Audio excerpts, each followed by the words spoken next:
I've got rust on my van roof and it's time to sort it out.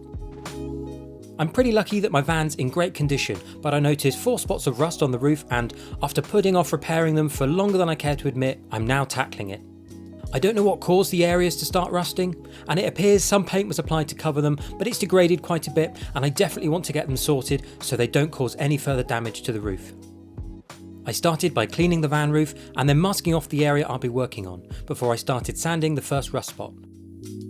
It's an odd feeling to be sanding the paint of your vehicle, but having drilled and cut into the van already during my van build, it's become a little less daunting now. I should say at this point that my knowledge of treating rust on a vehicle is non-existent, so what I'm doing is based on my own research.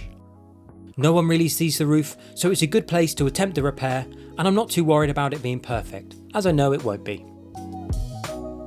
I used 120 grit sandpaper to get started, and where I could see the rust had penetrated a little deeper, used a rotary tool to tackle these bits. With all 4 rust spots sanded, I cleaned the area down thoroughly to get rid of any grease, dust and dirt, and applied my first layer of etch primer. This is to cover the bare metal, and it fills any scratches from the sandpaper too, leaving a very smooth grey surface. After sanding the first layer of dried primer back, I applied a second thicker coat. Once this had dried, it started raining, so I removed all the newspaper and feathered the edge of the primer with some wet 400 grit sandpaper before finishing for the day. If you're interested, these are the paints I'm using on my van. There's an etch primer, the white base coat colour matched to my van, and a clear lacquer to finish. The set cost about £25. I'm not necessarily recommending this brand, and there are lots of others available, but this is what I used.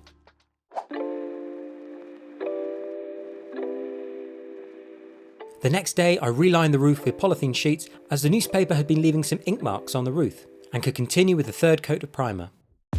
By this point the bare metal was well and truly covered, so after leaving it to dry and feathering the edges again by wet sanding, I could begin applying the white base coat. I colour matched the paint with the colour of my van via the code on the driver's side door frame. The nozzle wasn't very good on this can, so I swapped it out and then applied a few more coats, gradually widening the masking tape so as not to leave any lines around the painted area. The grey primer gradually disappeared under the white paint, and by the 4th coat it was looking really good. I was surprised at how much of the roof I ended up covering with the fresh paint, as the rust only covered a small area, but the area widened fairly naturally as I blended the new paint with the old. I don't have much of a shine to my van, so I applied some clear lacquer and found that it matched the existing paint pretty well without much polishing. I'm really happy with the finish, and although not perfect, I don't think it's too bad for a novice. Unless you're a lorry driver, you're not really going to see the roof of my van, and it looks much better than it did before I started, and the rust should no longer be a problem. I'll be sure to keep an eye on how the roof fares over time and report back on how it lasts in the long term. Thanks for watching.